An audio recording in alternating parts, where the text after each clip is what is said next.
Thank you, Taylor Brands, for sponsoring this video, but more on them later. Everything is changing from the way that we live, work, value our time, value our money, and with that comes how we do business. So if you're watching this video, that means you probably want to start a business.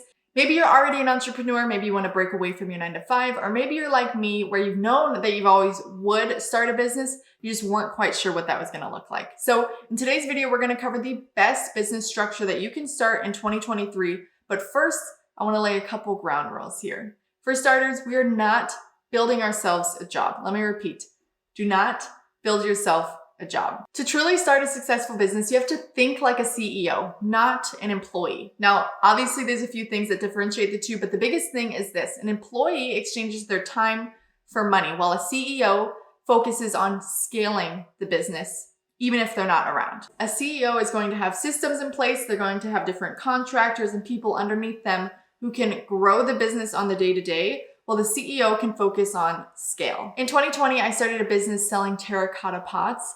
And although I could have scaled that, I realized really quickly that what I had really done was build myself a job. Earlier, I went to culinary school. I was an executive chef, had always dreamed of owning my own restaurant. And then when I finally was running somebody else's restaurant, I realized how much of a job that is. The biggest thing here is that we are going to act like a CEO. We want little to no overhead, which means I don't want a restaurant full of staff or a storage closet full of t-shirts. I want to be able to start this with little to no capital to minimize our risk, of course, and I must be remote. So with the groundwork laid out here, I'm going to tell you the best business to start in 2023 is service-based arbitrage. Now, spoiler alert, it's nothing new and it's not a business in itself, but it is a structure type, and that's why it's actually going to work for you. If I was going to tell you, hey, you're going to start a digital marketing agency, there's a really good chance that you don't know marketing enough to scale that into a 6 or 7 figure business. Doesn't mean you can't learn, but you're going to be able to take this structure type and apply it to anything that you're passionate about, and that is where you're going to find your success. So if you're not familiar with service-based arbitrage, let's break that down really quickly, and then I'm going to tell you how to actually set that up and some examples to do so. Arbitrage can be done in so many capacities in business and just around the globe. But really simply, let's say you walk into a thrift store, you find a vintage t-shirt for $5. You buy that $5 t-shirt, you sell it on, let's say, a niche boutique vintage clothing store on Etsy for $20. So you took the t-shirt from one lower market and brought it to a higher niche specific market. Now, the service base is really important because you're actually going to provide services, which is going to allow you to scale. Because again, we're not building t-shirts and dealing with manufacturers and e-commerce and drop shipping or anything like that. This is services that have an unlimited ability to scale.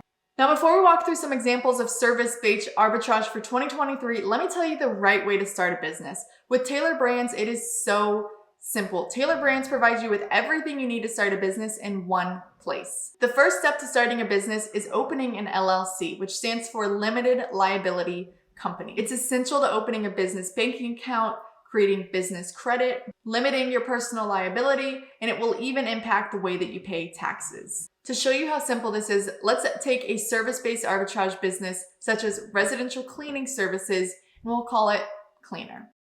With Taylor Brands, I can set up my LLC, register my domain name for my company website, trademark my company name, create a logo, set up my business email, create a great looking website, and they even have the option for digital business cards or merch. If you want to use Taylor Brands as well, you can find the link in my description. The discount is not available on the LLC, but it is available on all of the other incredible services. So I'm going to keep moving forward with this cleaning business that I've started and show you how to actually structure this. So the most important thing with a service-based arbitrage business is we have the gig side and the contractor side. The gig in this example is actually someone who wants their house cleaned, and the contractor is the cleaner. So I did some competitive research, and in my area, the average residential cleaning service charges between $40 to $45 an hour. So I'm going to charge $50 an hour because I want to position ourselves as the best in the area.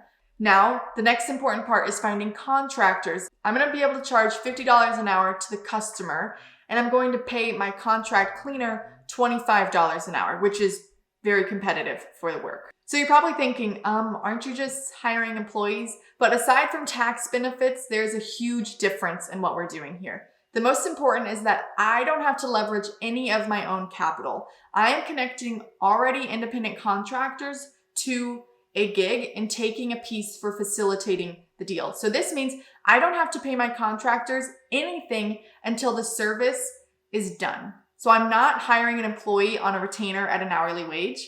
I am connecting an independent contractor to the service. Now this of course is with some exception because you do want to have really good relationships with your contractors. So that is up to you. Maybe you want to have a cancellation policy or maybe even a retainer or just something to protect that relationship. Now, a couple other things to keep in mind, again, moving forward with the cleaning mindset, is you want to actually test out these contractors and make sure they're legit. A really great way to do this is to send them to a friend or family member's house to clean. Now, don't tell the contractor that this person is a friend or family, but then you can get a no BS review from your friend or family. And if all goes well, they can actually post the review live on your website or Google or Yelp or things like that to get the ball rolling. Now, to help you come up with some ideas for service-based arbitrage, let's look at some of the big giants who are doing just that. Up first, we have Airbnb. Airbnb connects landlords or property owners who want to rent out a home or their property to people who are looking to rent it. Or let's say Expedia, who connects hotels, airlines, and rental cars from the business side to the customer side. Same with Amazon, connects sellers to buyers. So what we're doing here is facilitating this transaction between two existing parties. We have customers who are looking for this service, as well as contractors who are already providing this service. There is so much money to be made in the arbitrage economy. Again, the goal here is not to start a side hustle, but it is to build a business empire that you can manage, ideally from the beach. Again, thank you to Taylor Brands for sponsoring this video. Don't forget to check out the link in my bio to open an LLC very simply, as well as all of their other amazing services that they can provide. I really hope that you find this content useful, and if it does inspire you to start a business, or maybe you already have one, go ahead and let me know by DMing me on Instagram. Bye.